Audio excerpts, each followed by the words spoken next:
Yes, sir. What's your name? Hello. My name is Dominic. Hi, everybody. Hey, Dominic. Okay, so my first question is, earlier you mentioned that people often lie to make themselves look good. Yeah. Am I right? Alright, so that. Okay, so my question is, what has it ever occurred to you that possibly maybe the writers, the creators of the Bible, possibly lied in reference for power? Well, you could. That's a good question. You could surmise that. The problem is they didn't get any power. What they got was abuse. Okay, well, whatever reason they did it for, how do you prove that their so-called testimony is actually tangible truth? Well, you have to see what they did as a result of what they said occurred. And Okay, so here's my point, because my name actually isn't Dominic, okay? My name is actually Tommy.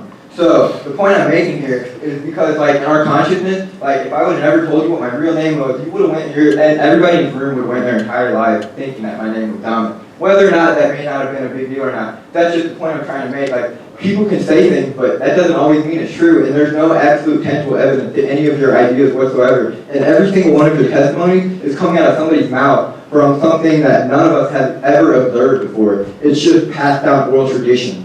So I don't see how that can last over thousands of years in a very correct form. all right. Well, that's an opinion you have there, Tommy. But you have just dispensed with every history department in America by saying that. You realize that? Okay, could you elaborate, please? Well, if you're saying we can't know history because it happened hundreds or thousands of years ago, then there should be no history department at any major university because that's what they do. I agree. Okay, well, if that's... Well, I'm saying you're trying to make a profit or force your ideologies on people upon people's testimony, and I don't think that's true, and I don't think that's right either. All right, well, forgive me for saying this, Tommy Dominic, but you're trying to impose your ideology on me right now. That's what you're doing. I'm trying to question your ideology. Okay, well that's fine. That's what a university is supposed to do. We're supposed to question different ideas, right? Yeah. But the scholars who study this material know that you can know things about history because there's testimony there. Now, you may not think their testimony is true, but you have to have a reason to doubt it. Okay. And let me finish the point. I don't see any reason to doubt their testimony, especially since they went and died for it.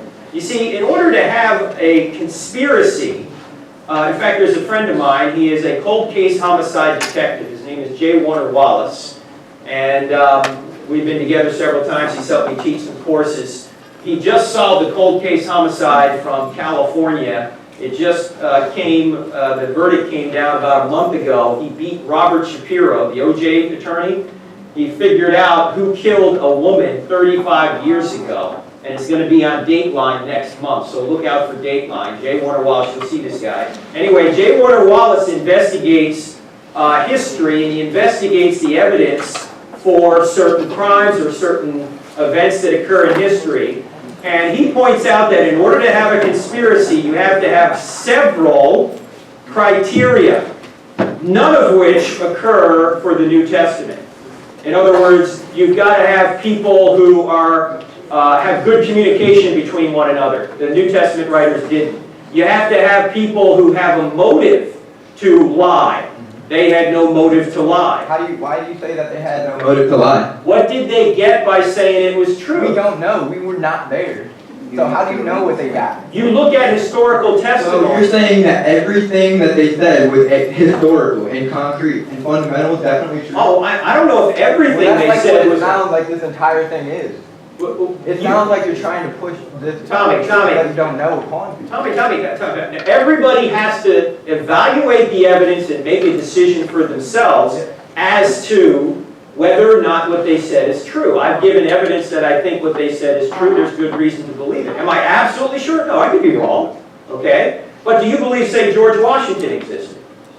I mean, from what people say, possibly, yeah. Okay.